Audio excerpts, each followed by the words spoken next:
My name is Cindy Blackstock and I'm with the First Nations Child and Family Caring Society Canada. The reason that we brought this case is that there are more kids in foster care today than there was at the height of residential schools by a factor of 3. Now, the apology for residential schools is actually just happening next week again, the 2nd anniversary. And yet here we are at the Canadian Human Rights Tribunal, where Canada is fighting against the racial equality rights of this generation of kids in ways even when their own documents say, you know what, we're underfunding at such a level that it's driving more kids into foster care. And yet instead of dealing with that, they're spending $1 billion on security for the G8 instead of dealing with these inequalities for these vulnerable kids. And what does this mean at the grassroots level? Well, this means that young people who could grow up in their families are not growing up in their families. It means that young people who have dreams of knowing what their culture is and being proud of who they are often being removed and placed in non-Aboriginal foster homes unnecessarily. And this means that in the future, Canada might have to say sorry twice for the wrongful things that it's doing to First Nations children when it has a better answer. It could be treating these kids equitably.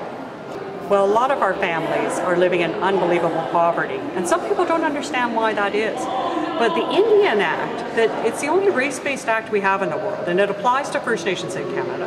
It restricts what you can do for economic development. So actually, until about a month and a half ago, it was illegal to sell a cow on reserve. This is how poverty creates itself.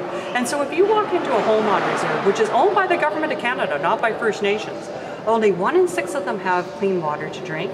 Many don't have hydroelectric power or sewer. Many are paying as much as $16 for a small jar of peanut butter at their local northern store. And social workers are walking into that and finding that parents are unable to feed their children. They're unable to provide safe housing for their children. And instead of looking at that as being where it's sourced, which is with the Government of Canada, too often child welfare looks at the parent and says, well, you should be doing a better job. So we're really penalizing parents for things that they really can't change. And we're removing a generation of children because of that. That's exactly what happened in the 60s scoop, and we should know better by now.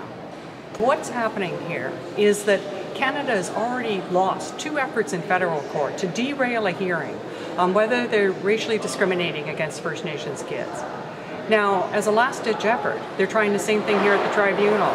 And thankfully, if you were here yesterday, you would have seen the most people ever who have ever attended a tribunal hearing. There were over 100 people there of all walks of life, young people, elders, agency directors, people from all over the country who had come to watch firsthand as Canada tries this tactic.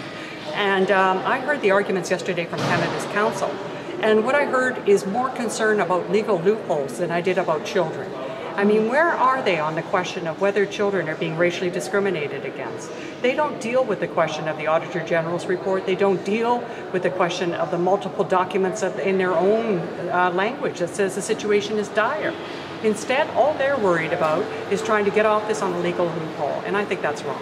Today we get to present our case, so I think we're going to start off with the Chiefs of Ontario and Amnesty International, and then the Assembly of First Nations, and then my organization, the Caring Society. And what we're going to be drawing the tribunal chair's attention to is this is about vulnerable children being given less because of who they are. And we think that should be the hearing or the issue for the tribunal, and we want a full hearing on the facts.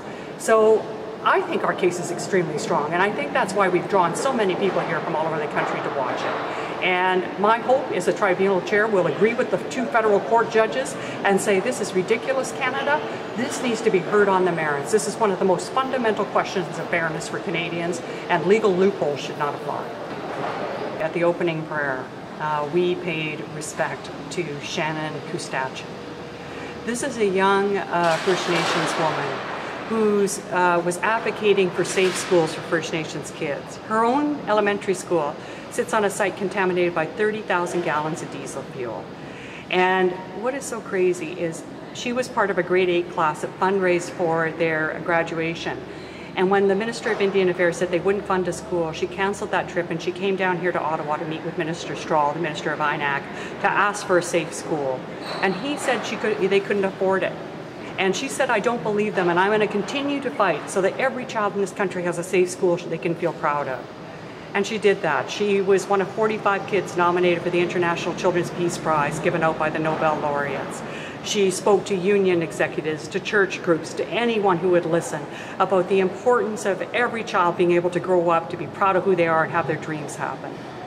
Her own dream was that she wanted to grow up and go to university and continue that fight. And sadly for Shannon, at the age of 15 years old, she was killed in a car accident.